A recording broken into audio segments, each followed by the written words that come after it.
Assalamualaikum warahmatullahi wabarakatuh. Selamat datang di channel BP2. Mari kita belajar pelan-pelan. Oke, pada video kali ini kita akan belajar pelan-pelan mengenai sistem koordinat 4 bidang, yang mana sistem koordinat 4 bidang ini masih masuk pada video playlist bedah buku kalkulus. Oke, materi bisa dibuka di buku kalkulus Delvartbert Edwin J. Parcel halaman 47.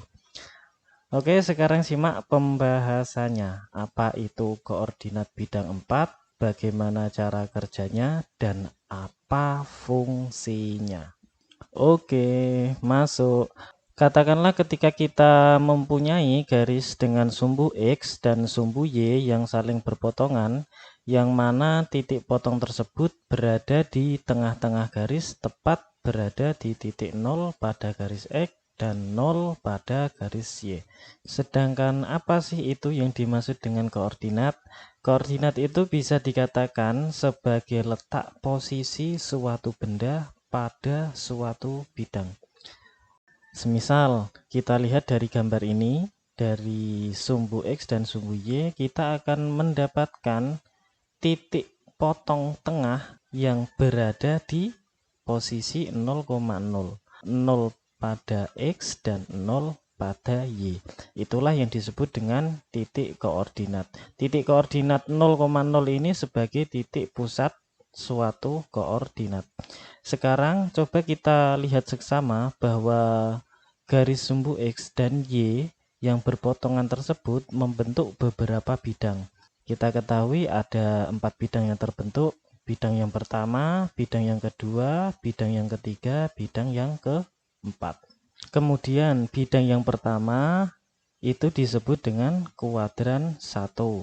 Sedangkan bidang yang kedua itu disebut dengan kuadran 2.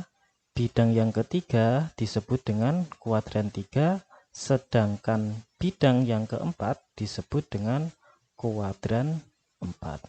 Fungsi dari bidang-bidang tersebut yakni penunjuk letak posisi suatu benda.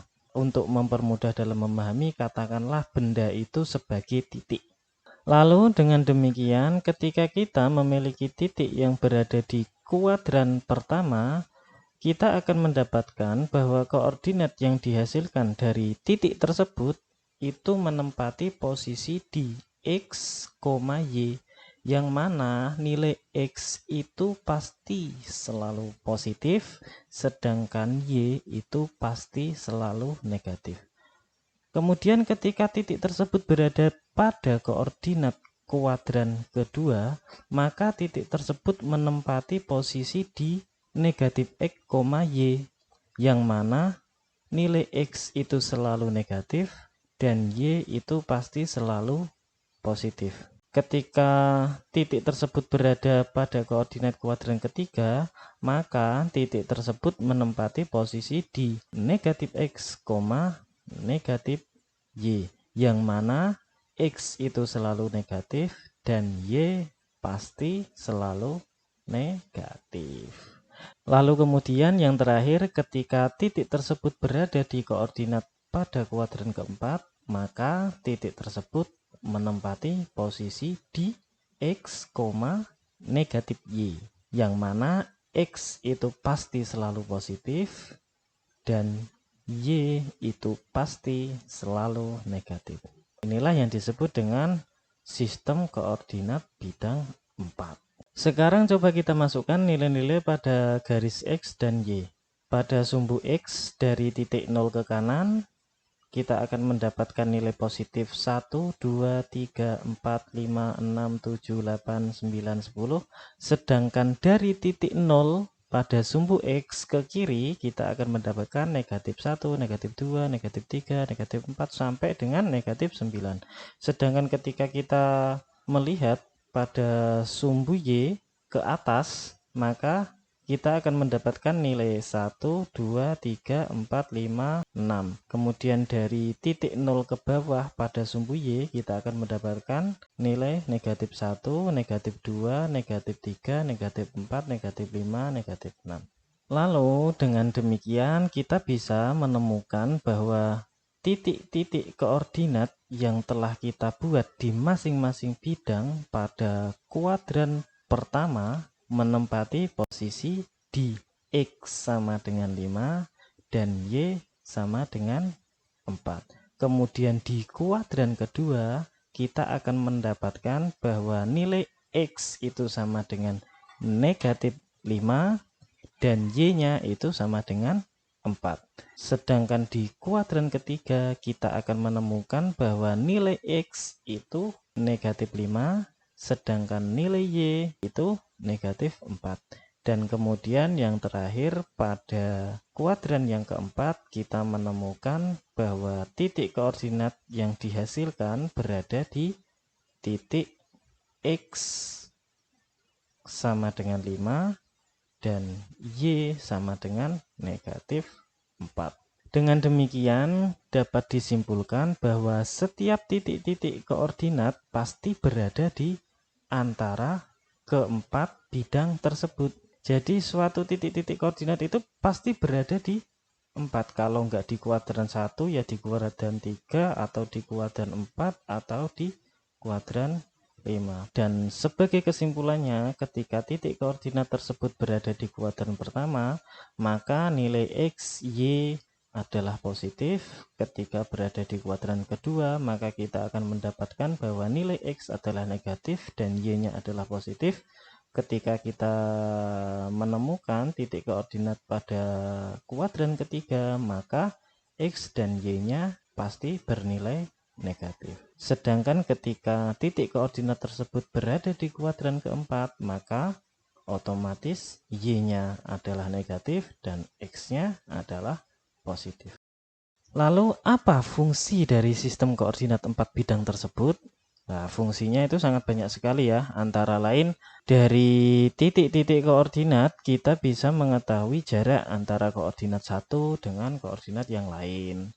Atau dari titik-titik koordinat yang dihasilkan kita bisa mengetahui arah gerak suatu benda atau kecepatan atau juga percepatan pada suatu benda. Dan tentunya ketika kita mengetahui sistem koordinat kita juga bisa mengetahui keberadaan benda-benda langit.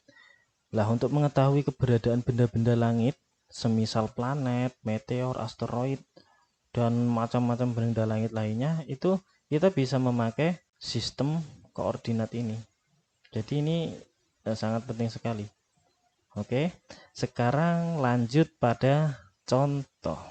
Semisal kita mempunyai titik P yang berada di koordinat X1 dan Y1, kemudian kita juga mempunyai titik Q yang berada di koordinat X2 dan Y2. Lalu berapa panjang antara titik P sampai dengan Q? Untuk menghitungnya kita ingat dengan teorema Pythagoras bahwa jika A dan B merupakan dua kaki segitiga siku-siku dan C adalah sisi miringnya, maka berlaku kuadrat panjang sisi miring C adalah kuadrat panjang A ditambah kuadrat panjang B, atau bisa ditulis dengan C kuadrat sama dengan A kuadrat plus B kuadrat. Dengan demikian kita tinggal buat saja dua kaki yang membentuk segitiga siku-siku. Nah, untuk apa sih? Untuk mengukur panjang dari titik koordinat P sampai dengan titik koordinat Q. Nah, maka ketemu. Sekarang coba kita masukkan untuk panjang B-nya atau alasnya. Nah, ini alas ya, ini alas, ini alas. Untuk panjang alasnya kita bisa mendapatkannya dengan cara X2 dikurangi X1. Maka kan ketemu panjangnya. X2-nya ini berapa dikurangi X1. Maka kan ketemu panjangnya. Nah, seperti itu. Lalu kemudian berapa sih tingginya? Tingginya ini. Tingginya itu sama dengan Y2 min Y1. Loh, kok bisa Y2 min Y1? Y-nya kan ini tinggi kan? Tingginya adalah Y. Ini, jelas. Kemudian dikurangi Y1. Y1-nya berada di mana? Berada di sini. Ya kan? Berarti panjang ini Y2, panjang Y2 dikurangi panjang Y1. Nah, seperti itu. Lalu kemudian masukkan saja teorema Pythagoras. Nah, kita akan mendapatkan persamaan seperti ini.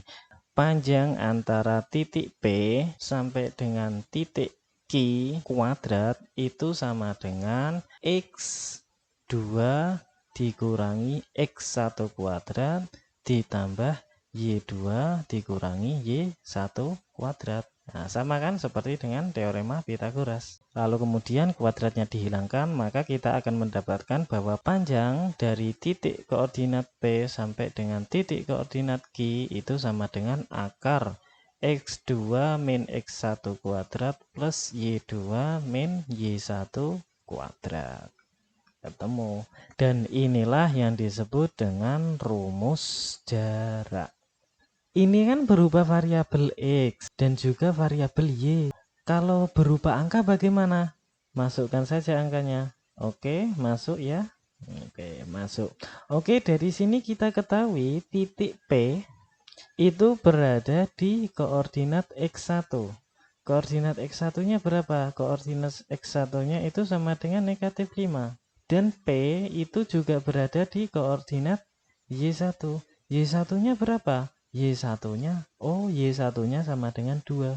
Kemudian kita tinjau titik pada koordinat Q. Kita akan mendapatkan bahwa nilai titik koordinat Q di X2 itu sama dengan 6. Sedangkan titik koordinat Q di posisi Y2 itu sama dengan 6. Kemudian kita temukan bahwa X2 min X1 itu sama dengan 6 min negatif 5. Nah, negatif ketemu negatif, maka hasilnya positif. Jadi X2 min X1 itu sama dengan 6 plus 5.